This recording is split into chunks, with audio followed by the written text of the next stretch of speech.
ಪಹಲ್ಗಾಮ್ ಭಯೋತ್ಪಾದಕ ದಾಳಿಯ ಹೊರತಾಗಿಯೂ ಈ ವರ್ಷ ಜುಲೈ 3ರಂದು ಪ್ರಾರಂಭವಾಗಲಿರುವ ಅಮರನಾಥ್ ಯಾತ್ರೆ ಸುಗಮವಾಗಿ ನಡೆಯುತ್ತದೆ. ಕೇಂದ್ರ ವಾಣಿಜ್ಯ ಮತ್ತು ಕೈಗಾರಿಕಾ ಸಚಿವ ಪಿಯೂಷ್ ಗೋಯಲ್ ಶುಕ್ರವಾರ ಹೇಳಿದ್ದಾರೆ.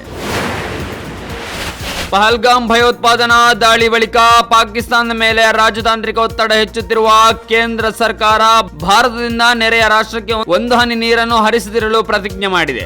ಗೃಹ ಸಚಿವ ಅಮಿತ್ ಶಾ ಅವರು ಜಲಸಂಪನ್ಮೂಲ ಸಚಿವ CR ಪಾಟೀಲ್ ಮತ್ತು ಸಚಿವಾಲಯದ ಅಧಿಕಾರಿಗಳೊಂದಿಗೆ 1960ರ ಸಿಂಧು ಜಲ ಒಪ್ಪಂದ ಸ್ಥಗಿತಗೊಳಿಸುವ ನಿರ್ಧಾರದ ಅನುಷ್ಠಾನ ಕುರಿತು ಶುಕ್ರವಾರ ಸಭೆ ನಡೆಸಿದರು. ಪ್ರಧಾನಿ ನರೇಂದ್ರ ಮೋದಿ ಅವರು ಇಂದು ವಿವಿಧ ಸರ್ಕಾರಿ ಇಲಾಖೆಗಳು ಮತ್ತು ಸಂಸ್ಥೆಗಳಲ್ಲಿ ಹೊಸದಾಗಿ ನೇಮಕಗೊಂಡ 51,000ಕ್ಕೂ ಹೆಚ್ಚು ಯುವಕರಿಗೆ ವಿಡಿಯೋ ಕಾನ್ಫರೆನ್ಸ್ ಮೂಲಕ ನೇಮಕಾತಿ ಪತ್ರಗಳನ್ನು ವಿತರಿಸಿದ್ದಾರೆ.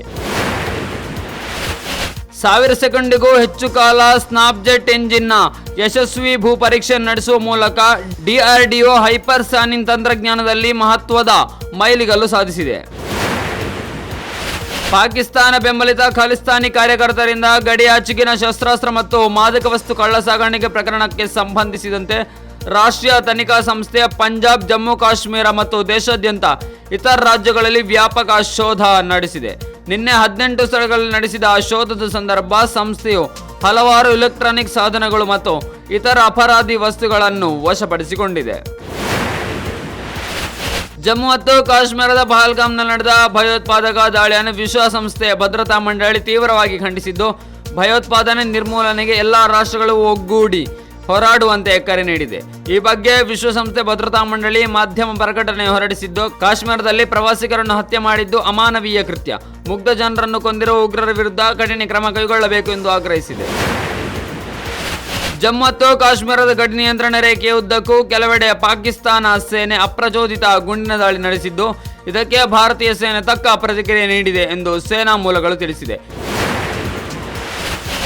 ಮೊದಲ ಬಾರಿಗೆ ನೂತನ ಸಂಸತ್ ಭವನದ ಆವರಣದಲ್ಲಿ ಜಗದ್ಗುರು ಬಸವೇಶ್ವರರ ಜಯಂತಿಯನ್ನು ಆಚರಿಸಲಾಗುತ್ತಿದೆ. ಶುಕ್ರವಾರ ನಗರದ ಪ್ರೆಸ್ ಕ್ಲಬ್ನಲ್ಲಿ ಆಯೋಜಿಸಿದ ಸುದ್ದಿಗೋಷ್ಠಿಯಲ್ಲಿ ಮಾತನಾಡಿದ ಕೇಂದ್ರ ರೈಲ್ವೆ ಮತ್ತು ಜನಶಕ್ತಿ ಖಾತೆ ಸಚಿವ ವಿ ಸೋಮಣ್ಣ ಈ ಸಂಬಂಧ ಮಾಹಿತಿ ನೀಡಿದ್ದಾರೆ. ಸ್ವಾತಂತ್ರ್ಯದ 75 ವರ್ಷಗಳ ನಂತರವೂ ನಿಜವಾದ ಸಾಮಾಜಿಕ ನ್ಯಾಯವನ್ನು ಸಾಧಿಸಲಾಗಿಲ್ಲ. ಅಂಚಿನಲ್ಲಿರುವ ಸಮುದಾಯಗಳ ಜೀವನ ಪರಿಸ್ಥಿತಿಗಳನ್ನು ಅರ್ಥ ಮಾಡಿಕೊಳ್ಳಲು ಇಂತಹ ಸಮೀಕ್ಷೆಯ ಅಗತ್ಯ ಇದೆ ಎಂದು CM ಸಿದ್ದರಾಮಯ್ಯ ಹೇಳಿದ್ದಾರೆ. ಪಹಲ್ಗಾಮ್ ಭಯೋತ್ಪಾದಕ ದಾಳಿಯ ನಂತರ ಭಾರತವನ್ನು ತೊರೆಯಲು ಕೇಂದ್ರ ಸರ್ಕಾರ 48 ಗಂಟೆಗಳ ಗಡುವನ್ನು ವಿಧಿಸಿದ ನಂತರ ಭಾರತಕ್ಕೆ ಭೇಟಿ ನೀಡಿದ ಒಟ್ಟು 191 ಪಾಕಿಸ್ತಾನಿ ಪ್ರಜೆಗಳು ಪಂಜಾಬ್ನ ಅಮೃತಸರದ ಅಟ್ಟಾರಿ ವಾಘಾ ಭೂಮಾರ್ಗದ ಮೂಲಕ ತಮ್ಮ ದೇಶಕ್ಕೆ ವಾಪಸ್ ಹೋಗಿದ್ದಾರೆ. ನೆರೆ ದೇಶಕ್ಕೆ ಭೇಟಿ ನೀಡಿದ್ದ ಒಟ್ಟು 287 ಭಾರತೀಯ ಪ್ರಜೆಗಳು ಸಹ ಹಿಂತಿರುಗಿದ್ದಾರೆ ಎಂದು ಗೃಹ ಇಲಾಖೆ ಅಧಿಕಾರಿಗಳು ತಿಳಿಸಿದ್ದಾರೆ.